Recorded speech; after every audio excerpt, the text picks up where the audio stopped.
பணக்காரன் குடியேற பாட்டாளி வீடு கட்டுறான்.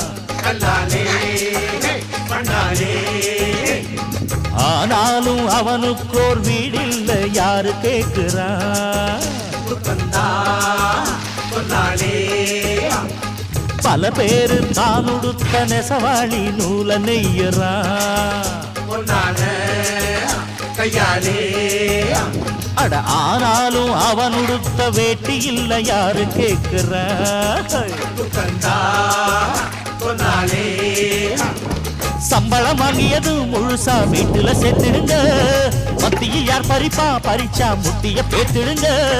அஞ்சாம தொழில செஞ்சா நம்ம யாராச்சும் அசப்பானா. ஒன்னாக இருந்தாக்கா இங்கே வாலாட்ட நினைப்பானா.